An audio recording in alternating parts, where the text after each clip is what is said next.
In example 2, our overall goal is the same, but we have some more work to do to get there before we get to that calculus step of actually optimizing the function. Here we're told that when a company sold a particular product for $17.44, they sold 1,495 units each month. When the price increased to $20.93, monthly sales dropped to 1,028 units. It cost the company $26,013 to produce the 1,495 units and $21,487.77 to produce the 1,028 units. Now, a lot of information contained in that problem, but what we're looking to do in part A is find the linear price demand function for this scenario with demand as the independent variable.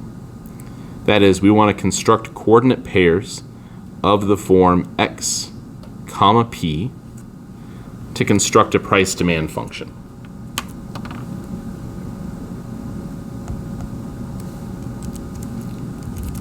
And then what we'll do, since we're constructing a linear price demand function, is use the command line through along with that, and we'll construct our 2 points.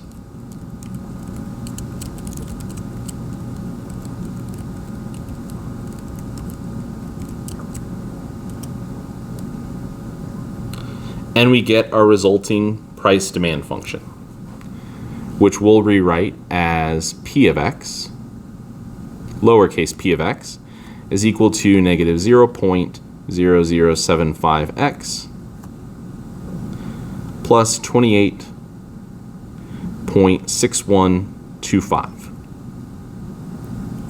In part B, we want to construct the linear cost function for this scenario.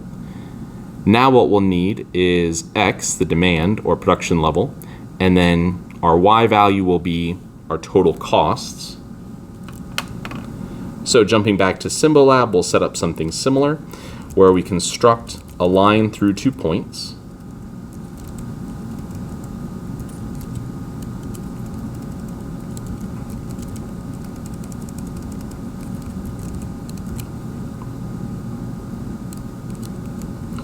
So now our y coordinates would be those total cost values that were given in the problem.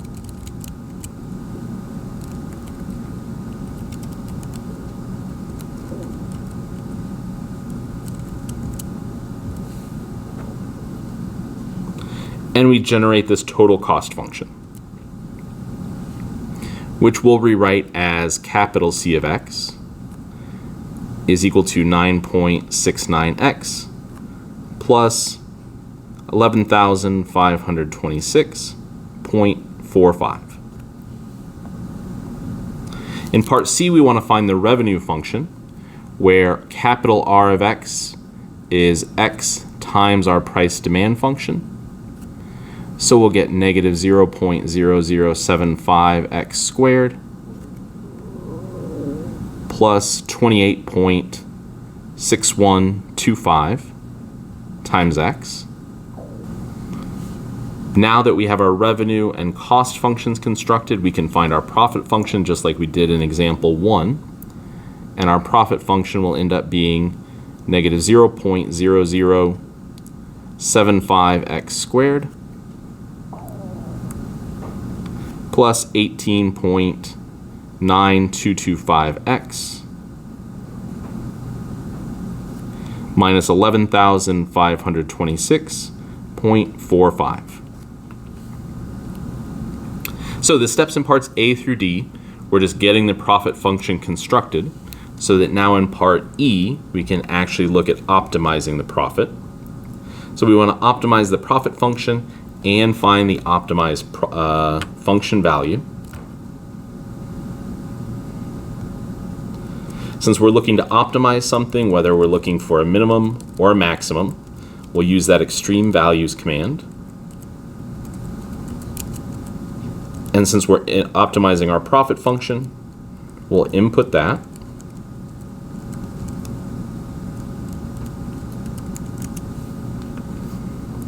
To get our optimized function value, our optimized production level, and function value, we could again evaluate that sort of weird fraction output that we're given. and we would get the coordinate pair 1261.5, comma, 408.9169, which tells us that the maximum of $408.92 will be obtained when the company produces and sells 1,262 units per month at a price point of, now we want to go back to our price demand function. We know our optimal production level is 1,262. So we'll evaluate our price demand function, lowercase p of x, at this production level to get $19.15 as our optimal price point. And sorry, I should have said here the maximum profit, since that's what we're maximizing. So our x value tells us our optimal production level. Our y coordinate tells us the optimal profit, the profit that we earn at that production level.